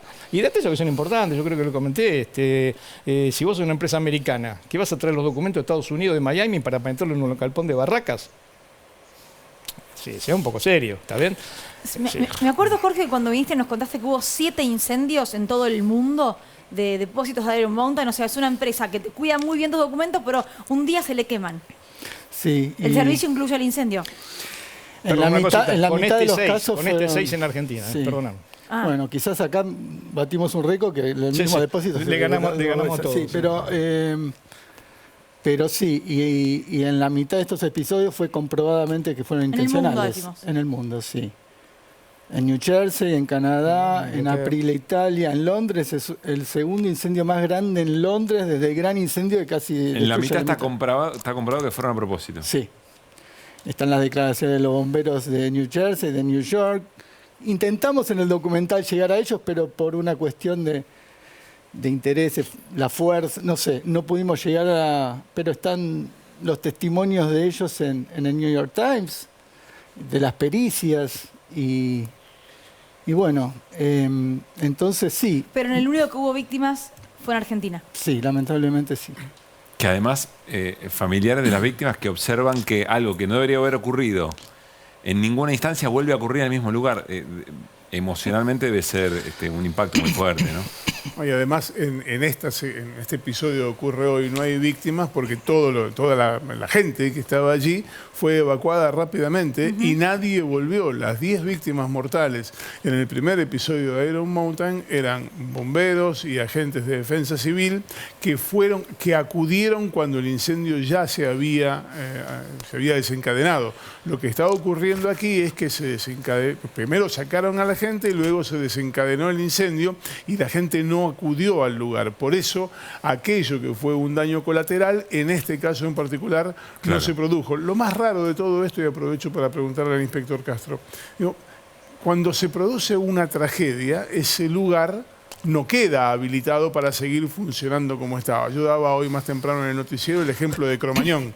En Cromañón no volvió a haber un boliche. En Lebric, en Villa Gesell, no volvió a abrir un boliche. Porque en Iron Mountain, si hubo un incendio con 10 muertos, seguía funcionando después de que barrieron y construyeron de nuevo la pared que se había caído, seguía funcionando exactamente igual. Porque en otro no estaba Pancho Cabrera, ni el gobierno de Macri afectado a esa operación. Simplemente por eso. ¿Quién es Pancho Cabrera? El que era mi ministro en ese momento, era ministro de Industria. De Industria, Trabajo y no sé cuántas cosas juntas. Tenía muchos títulos del ministro. Y producción. Y producción, sí. Primero en Ciudad y después pasó a gobierno. ¿Pero qué tiene que ver? Porque ¿cómo responde eso a la pregunta de Néstor? Primero, porque cuando a mí me dicen, me la pidieron de arriba, ¿quién está arriba?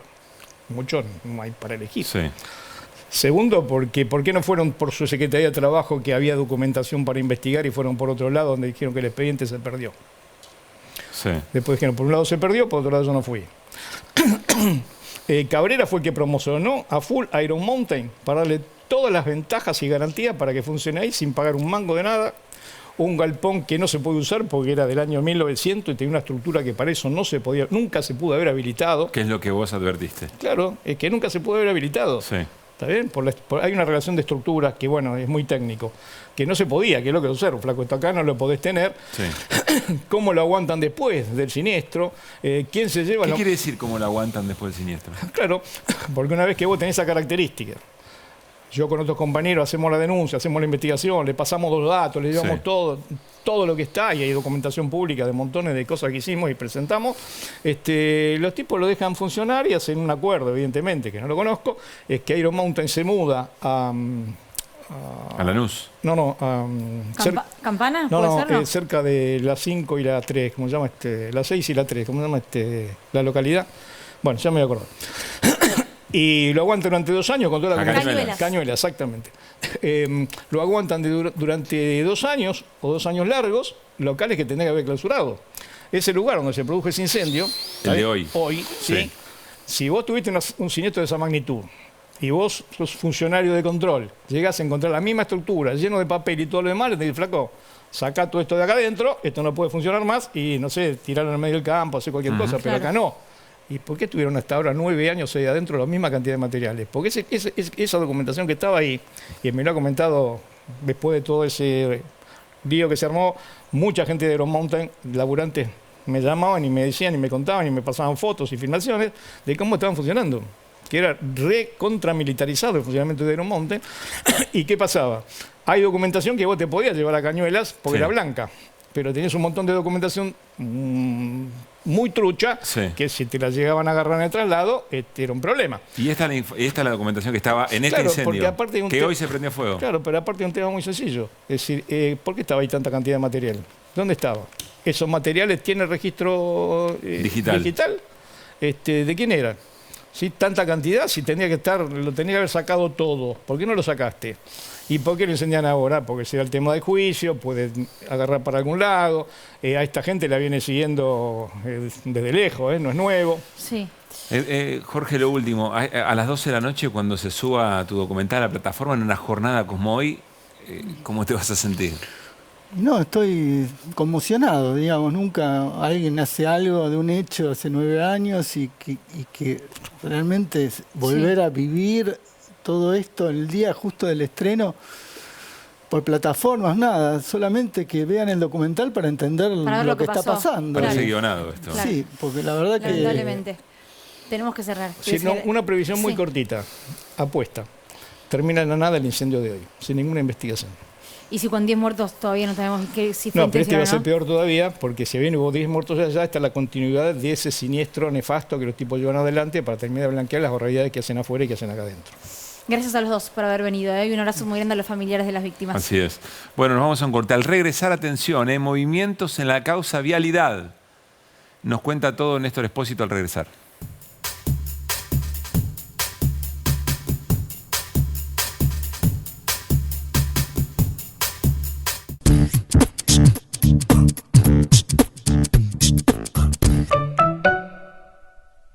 Cuando nos levantamos nosotros, estaba mosca fumigando. ¿Cuánto más peligrosos son estos nuevos agrotóxicos? Lo que le puede ser mal a la población es que alguien se tire encima, agarre un bidón de agroquímicos y se lo tire encima. Pero ese es el mal uso del producto. Lo que está ocurriendo en nuestra población podría reconocerse como un genocidio. No me gustaría que ninguna mujer le pase lo mismo que a mí.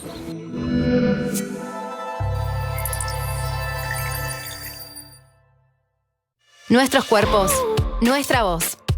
Nuestras axilas, nuestra elección. Depiladas, con pelos o con marcas. No importa cómo sean. Todas merecen el mejor cuidado. Por eso cuando elegís DAV, elegís más que protección. Único con un cuarto de crema humectante y vitamina E.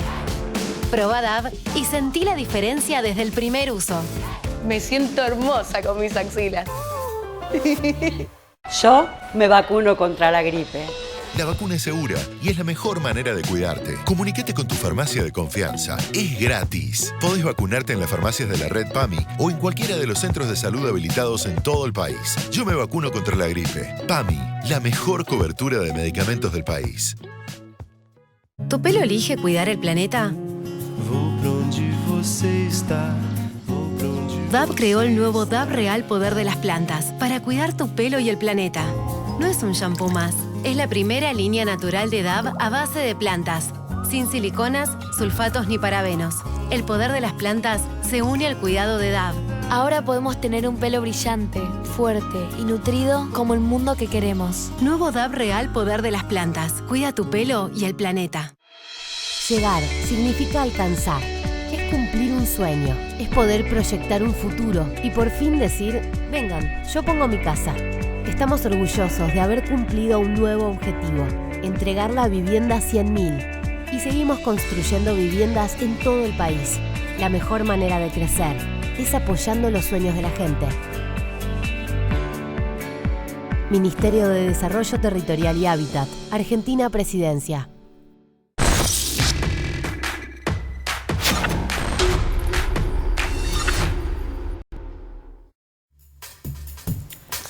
Bueno, muy bien. Seguimos en Desiguales. Novedades en la causa Vialidad, que es la que tiene condenada en primera instancia a la vicepresidenta de la Nación. Y además el origen de la proscripción que denuncia efectivamente el oficialismo. Néstor. Los dos que faltaban apelar, apelaron. Apeló por un lado la defensa de Cristina Fernández de Kirchner, un escrito de casi 400 páginas. Extrajimos solo un parrafito para darte una idea de por dónde va. Mirá, es este que dice que a lo largo del juicio quedó acreditada de manera categórica la inocencia de la vicepresidenta. El tribunal tuvo que descartar las 3 toneladas de prueba de que había hablado la Fiscalía. ¿Te acordás cuando decía que tenían 3 toneladas de prueba? Y dice que fundó la sentencia en simples indicios y algunos papeles que a lo sumo deben pesar unos pocos gramos. Le baja el precio a la prueba que el fiscal Luciani argumentó como elemento principal de cargo. 14 toneladas, ¿no eran?